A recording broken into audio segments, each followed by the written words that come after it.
Kontak senjata antara Rusia dan Ukraina masih berlanjut hingga hari ke-537 konflik. Di arah Donetsk Selatan, unit-unit grup pasukan Vostok Rusia, penerbangan operasional taktis, artileri, dan sistem penyembur api berat, menggempur unit musuh di dekat Staromayorskoye dan Uroshainoye, Republik Rakyat Donetsk. Kerugian musuh mencapai 240 prajurit Ukraina, 3 kendaraan tempur lapis baja, 3 kendaraan bermotor, 2 sistem artileri M777 buatan AS, dan 1 sistem artileri self-propelled Caesar buatan Prancis. Pasukan Rusia mundur dari Uroshain, tetapi terus menyerang pasukan Ukraina di Uroshain. Bagian selatan kota menjadi sasaran penembakan berat saat tentara Ukraina perlahan bergerak maju, tulis Kementerian Pertahanan Rusia dalam pernyataan resmi. Rusia menarik mundur pasukannya di Uroshain, Donetsk namun terus menggempur musuh yang tiba di wilayah tersebut. Unit depan dari grup pasukan Vostok, didukung oleh artileri dan penerbangan, melancarkan serangan api ke musuh yang dekat dengan Uroshainoye.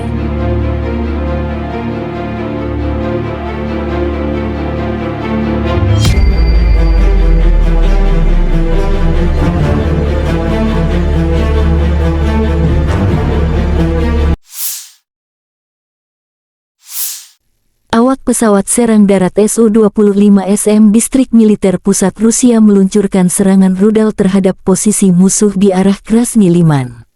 Sepasang pesawat Su-25SM melakukan serangan rudal pada kelompok tenaga dan senjata musuh. Pilot mencapai target, melakukan manuver anti-rudal, dan kembali ke lapangan terbang asal. Sergei Cherevati, juru bicara kelompok pasukan timur Angkatan Bersenjata Ukraina, mengatakan bahwa ke arah Kupiansk dan Liman, pasukan Rusia memulai serangan terbuka.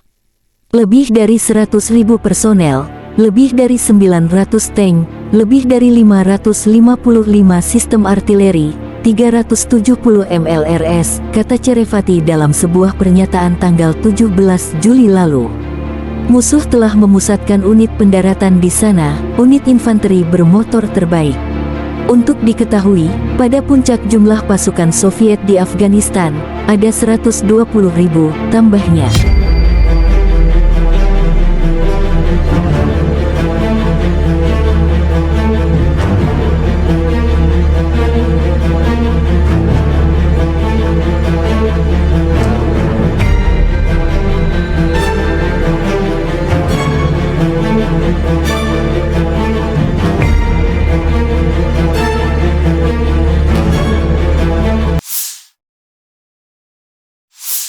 Rekaman kelompok sabotase penghancuran angkatan bersenjata Ukraina dari sudut pandang orang pertama. Drone pengintai merekam aktivitas musuh hingga ke tempat persembunyian mereka. Setelah koordinat musuh didapat, drone penghancur menyelesaikan tugasnya ke garasi musuh. Video diterbitkan Kementerian Pertahanan Rusia tanggal 15 Agustus. Jumlah kerugian Ukraina akibat serangan ini tidak diungkapkan.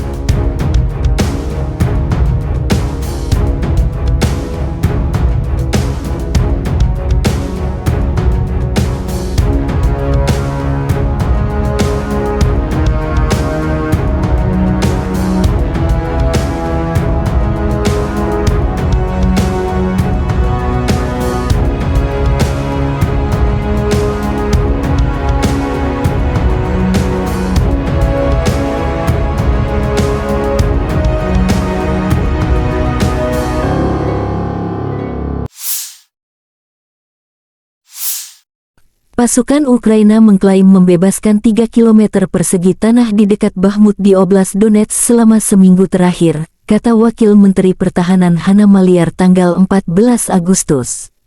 Hanna mengatakan, total 40 meter persegi sudah dikuasai di sisi selatan arah Bakhmut. Ukraina akan mengusung Bakhmut sebelum menyerang total.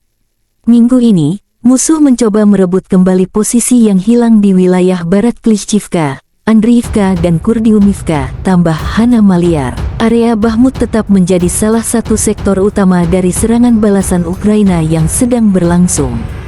Sejak kota itu jatuh ke tangan pasukan Rusia pada akhir Mei, Ukraina tidak pernah berhenti untuk mencoba merebut kembali kota itu dari Rusia.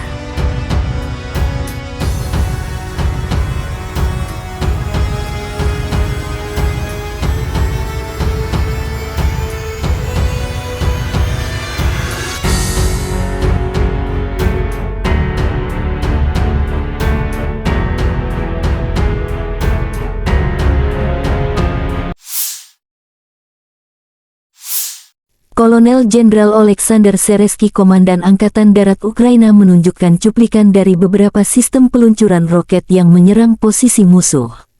Rentetan roket ditembakkan ke titik pertahanan Rusia. Setelah Bakhmut jatuh ke tangan Rusia pada akhir bulan Mei, Ukraina terus berusaha merebut kembali kendali atas kawasan strategis di Donetsk itu. Artileri reaktif Otber keempat menghancurkan Rusia di area Bakhmut dan Soledar, kata Jenderal Seresky.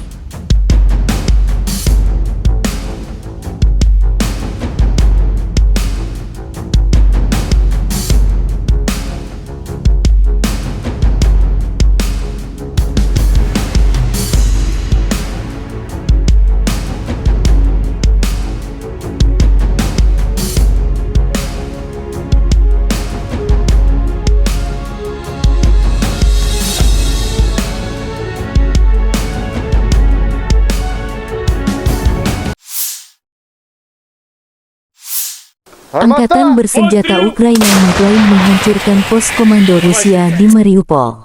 Hari ini, sekitar pukul 11, pasukan pertahanan Ukraina menimbulkan kerusakan pada pos komando pasukan Rusia yang terletak di Sanatorium Hilia, di desa Yurivka dekat Mariupol yang diduduki sementara, kata Komandan Angkatan Bersenjata dari Ukraina dalam pernyataan resmi tanggal 14 Agustus. Penjelasan rinci akan diberikan nanti. Presiden Zelensky telah bersumpah untuk merebut kembali wilayah yang dikuasai oleh penjajah.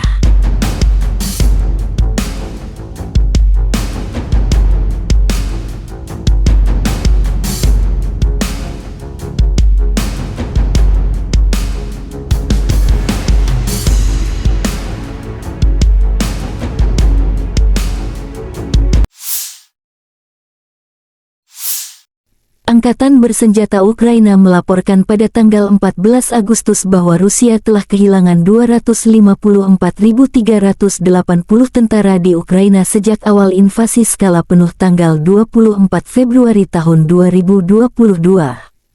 Jumlah ini termasuk 530 korban yang diderita pasukan Rusia dalam 24 jam terakhir. Menurut laporan Staf Umum Angkatan Bersenjata Ukraina, Rusia juga kehilangan 4.306 tank, 8.354 kendaraan tempur lapis baja, 5.099 sistem artileri, 714 sistem peluncuran roket ganda, 479 sistem pertahanan udara, 315 pesawat terbang, 313 helikopter, 4.213 drone, 18 kapal, 7.562 kendaraan dan tangki bahan bakar serta 766 peralatan khusus.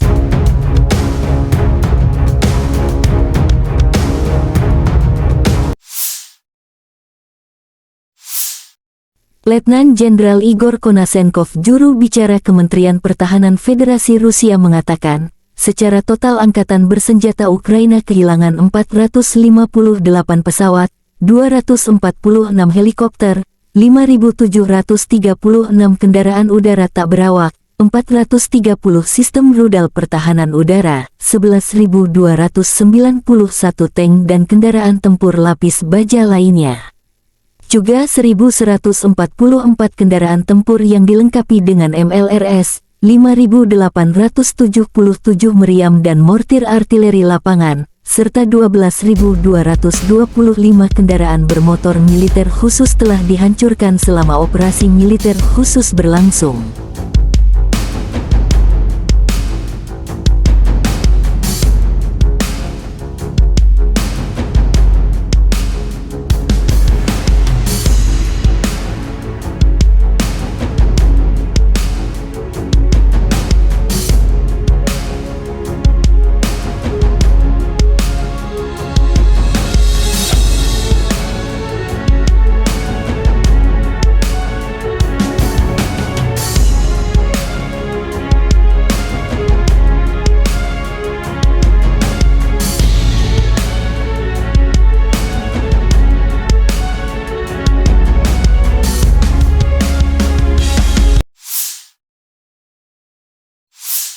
Presiden Rusia Vladimir Putin berbicara kepada para peserta dan tamu Forum Teknis Militer Internasional Angkatan Darat 2023. Rusia terbuka untuk memperdalam kemitraan teknologi dan kerja sama militer teknisnya dengan negara lain dengan syarat yang setara, dan untuk bekerja dengan semua pihak yang ingin menegaskan kepentingan nasional dan jalur pembangunan independen mereka. Semua negara yang percaya bahwa bekerja sama untuk membangun kesetaraan dan kerangka keamanan yang tak terpisahkan sangat penting sebagai perlindungan yang dapat diandalkan untuk setiap negara, kata Presiden Menteri Pertahanan Rusia Jenderal Angkatan Darat Sergei Shoigu memeriksa eksposisi perangkat keras militer di Tribun Iran, China, dan India di Forum Angkatan Darat 2023. Shoigu mendapat penjelasan tentang model UAV kamikaze Iran, Arash, dengan jangkauan penerbangan hingga 2000 km di Forum Army 2023. Forum Teknis Militer Internasional Angkatan Darat 2023 dimulai di Taman Patriot.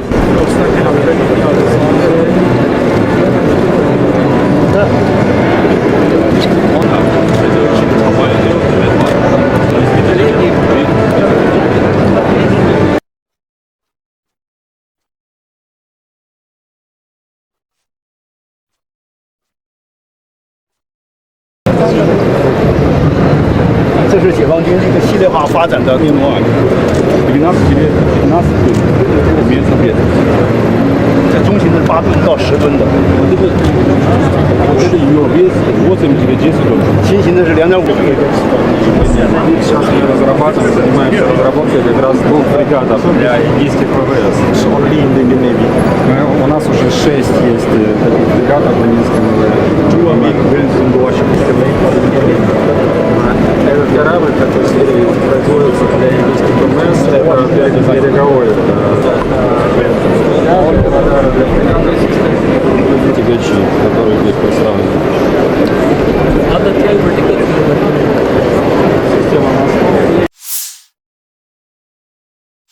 Бажаю здоров'я, шановні українці, українки. Сьогодні від самого ранку в Донецькій області в розташуваннях наших бойових бригад 3-й і 5-та окремі штурмові, 80-ка ТШВ, 57-ма окрема мотопіхотна, 22-га і 24-та окремі механізовані, 26-та окрема артилерійська бригада, 92-га окрема механізована. Мав честь нагородити найкращих, подякувати усім, кожній бригаді за хоробрість, відвагу, результати заради України. Разом з генералом Богомоловим, командувачем ОТУ «Солидар», поспілкувалися з командирами бригад та батальйонів, тими, хто в боях, про їхні фронтові потреби. Завжди є загальна картина, є звіти по кожному напрямку, по кожній бригаді, але важливо говорити з воїнами напряму, безпосередньо про досвід війни тих, хто на позиціях.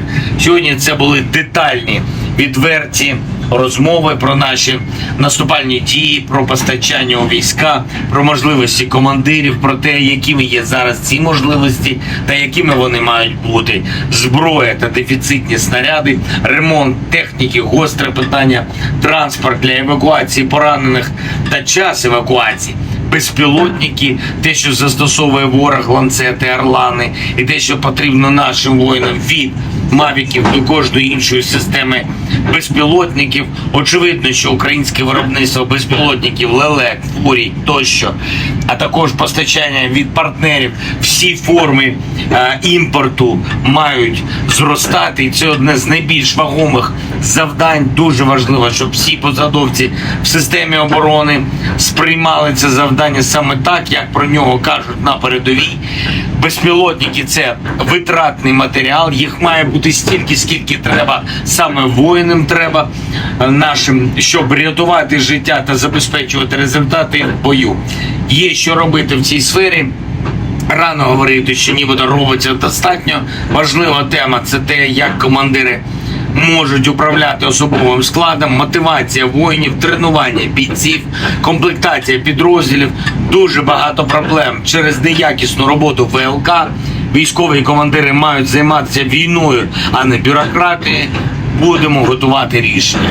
Ще одна річ, яка звучала сьогодні в різних бригадах: воїни з передової, які приїжджають в тилові міста, заслуговують бачити та відчуваєте, що це саме тилові міста, що там люди живуть, пам'ятаючи, що там воїни, що наші воїни, що вони тут, на Донеччині, на інших напрямках, вони б'ються заради України, вони віддають життя заради України.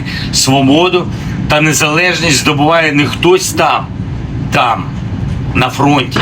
Це спільна народна справа усіх, хто воює і працює заради перемоги. Всі на війні, Україна у війні. І хто не б'ється на передовій, той має допомагати битись. І не у барах, не в клубах, не перегонами на вулицях, чи якимось там показовим споживанням, а цілком конкретною допомогою воїнам. Це щонайменше увесь адреналін країни, всі емоції країни, всі сили країни мають бути там, в боях, заради держави. Заради України це головний принцип. Заради будь-чого іншого чи заради себе це буде потім, коли переможемо. А зараз оборона, зараз війна. До речі, дякую сьогодні Сполученим Штатам за новий пакет, снаряди для Петріотів, для Хаймерсів, артилерія, джавеліни і інше. Дуже потрібні речі. Буде скоро ще більше нашої роботи з партнерами заради оборони. Я дякую усім, хто постійно допомагає. Слава усім нашим воїнам, слава нашому міцному народу і дякую нашій Донеччині за цей день. Слава Україні! Я вам всім бажаю тільки перемоги. Бажаю берегти себе, берегти своїх підлеглих. За вами наше майбутнє. Ще раз хочу вас привітати і сьогодні нагородити від щирого серця. Ви обов'язково переможете і завдяки вам переможе вся Україна. Слава Україні! Героям слава!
nonton, jangan lupa like, subscribe, dan share ya.